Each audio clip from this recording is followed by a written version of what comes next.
नमस्कार मित्रों। तो आज का हमारा पाठ है परीक्षा का दबाव।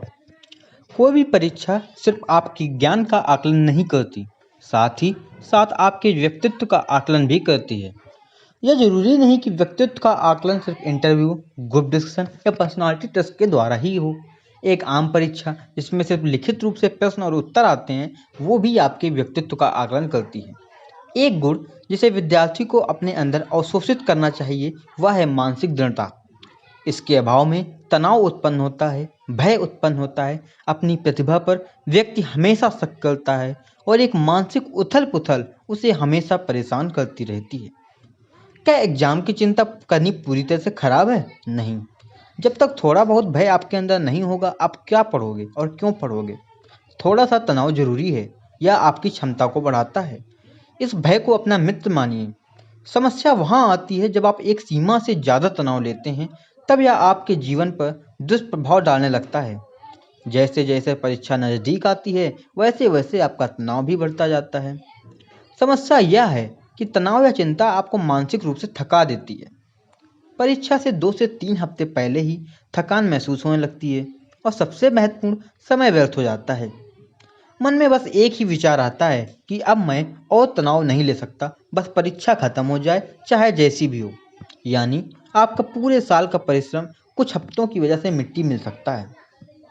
एग्जाम का दबाव आपको अपने परिश्रम के बदले जितने अंक प्राप्त होने चाहिए उतने नहीं प्राप्त होने देगा। इसका उदाहरण देकर समझाता हूँ। एक बार मेरी एक स्टूडेंट जो कि मॉक टेस्ट में बहुत अच्छे नंबर लाती थी, वो परीक्षा में टाइम मैनेज नहीं कर पाई। मैंने उससे पूछा कि क्या हुआ, तो उसने बताया कि वो बहुत तनाव में थी, उसके अंदर भय था। उसने गणित सेक्शन का उदाहरण दिया। उसे समय बचाने के बहुत सारे ट्रिक अच्छे से सिखाए गए थे और गणित के प्रश्न किस तरह जल्दी करने हैं, इसकी भी क्लासेस उसने ली थी। लेकिन घर पर नॉर्मल वातावरण में अंक लाना एक अलग बात है और वहीं परीक्षा स्थल पर तनावपूर्ण वातावरण में एक अलग बात। उसने मुझे बताया कि एक सवाल था कि 125 गुना 225 कितना होगा। उसे इस तरह का प्रश्न हल करने की ट्रिक सिखाई गई थी और उसने वहाँ उस ट्रिक का इस्तेमाल करके जवाब भी निकाला, लेकिन उसे अपने जवाब पर यकीन ही नहीं था।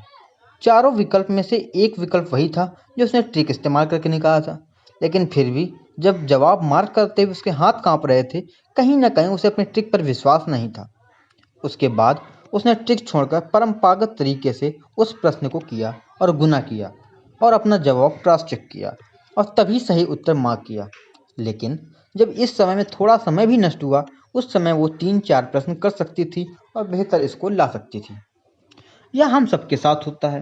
हम मॉक टेस्ट में अच्छा परफॉर्म करते हैं, वहाँ पर कुछ खोने को नहीं है, तो हम पूरी तरह निडर होकर एकदम निर्भीक होकर पेपर करते हैं और हमारा प्रदर्शन अच्छा होता है।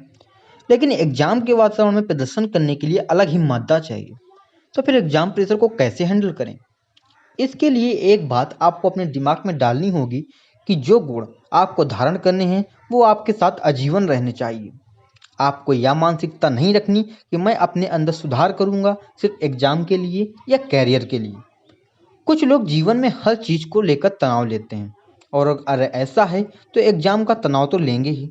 तनाव और भय तो किसी भी चीज का लिया जा सकता है। कुछ लोगों को अपने करीबी लोगों को खोने का भय सताता है, कुछ लोगों को किसी अनजान चीज का भय सताता है, तो कुछ लोगों को किसी ज्ञात चीज का। ऐसा मत सोचिए कि एक बार आप एग्जाम क्लियर कर लेंगे तो जीवन में एकदम सेट हो जाएंगे।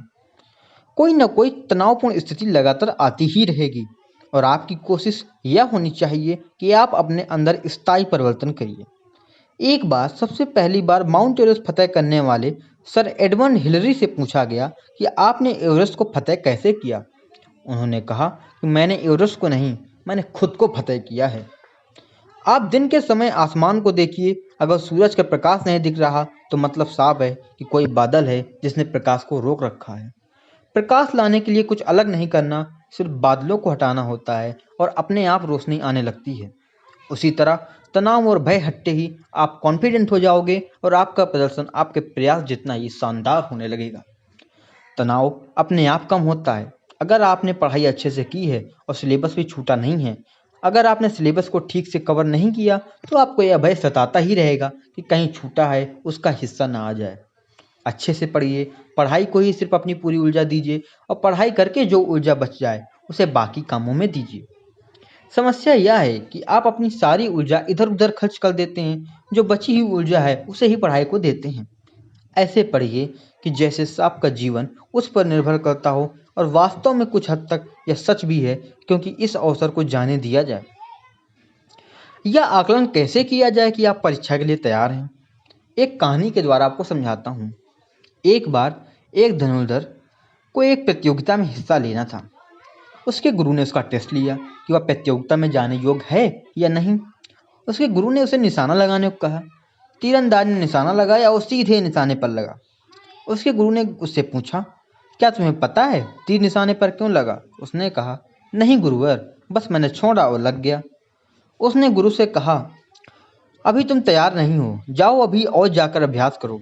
1 महीने बाद वो वापस आया। उसके गुरु ने उसे फिर निशाना लगाने को कहा। इस बार फिर तीर निशाने पर लगा और गुरु ने फिर से वही प्रश्न किया। इस बार तीरंदाज ने कहा, जी गुरुवर, मुझे एकदम पता है कि तीर निशाने पर क्यों लगा। आप कहें तो मैं एक बार और लगा कर दिखा दूं। गुरु ने उसे अपना आशीर्वाद दिया और कहा कि अब तुम तैयार हो।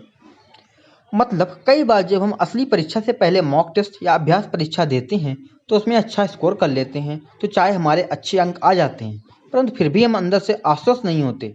उस तीरंदाज की तरह हमारा निशाना तो लग जाता है, लेकिन हमें कारण नहीं पता होता।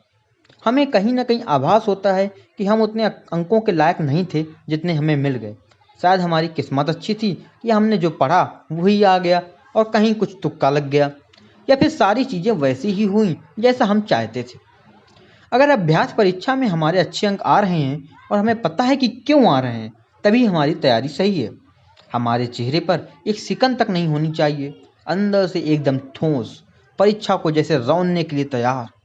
तनाव नहीं बल्कि उत्साह, परीक्षा की उसकी औकात दिखा देंगे। यह विचार अंदर ही अंदर जैसे ज्ञान एकदम फूट कर पड़ा रहा हो, जैसे ज्ञान अंदर से बाहर आने को बेताब हो रहा हो। तब हम कह सकते हैं कि परीक्षा के लिए एकदम तैयार हैं। एक तीरंदाज इस लेवल तक पहुंचने के लिए बहुत अभ्यास करता है। सिर्फ तीर चलाने से तीरंदाज नहीं बनता, उसके लिए बहुत स्थिर हाथ चाहिए, उससे भी ज़्यादा स्थिर मन, सांसें एकदम थमी हुई, दिल की धड़कन एकदम लय में, एकाग्रता अपनी चरम सीमा पर। उसके बाद ही निशाने का नंबर आता है। इसका मतलब टेक्निकल चलाने के साथ साथ आपने अंदर बहुत सारे दूसरे गुण भी धारण करने पड़ते हैं।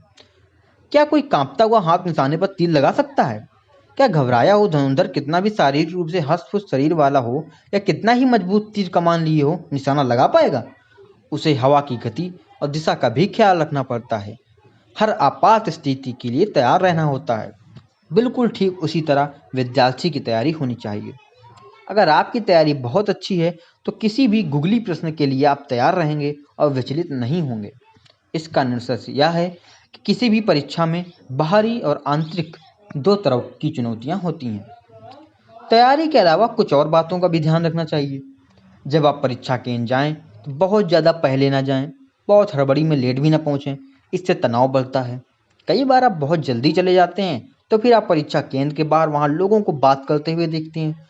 कुछ लोग जोर जोर से एक दूसरे से प्रश्न पूछ रहे होते हैं और कुछ जानबूझकर तेज तेज बोलकर अपना ज्ञान प्रदर्शन कर रहे होते हैं। कुछ लोग अपनी किताबों या नोट्स में घुसे होते हैं। आपको मैं बता दूं कि यह लोग परीक्षा केंद्र के बाहर अपने ज्ञान का दिखावा करते हैं। यह सब अंदर से एकदम खोखले होते हैं, लेकिन इनको देखकर आपको तनाव आ सकता है, या आपको यह लग सकता है कि आपने कुछ ऐसा नहीं पढ़ा जो वो बोल रहे हैं। ज्ञानवान तो एकदम शांत होता है और उसके चेहरे पर हल्की हल्की मुस्कान होती है। वह इतना शांत होता है कि उसका चेहरा कोई देखे तो वह खुद शांत हो जाए।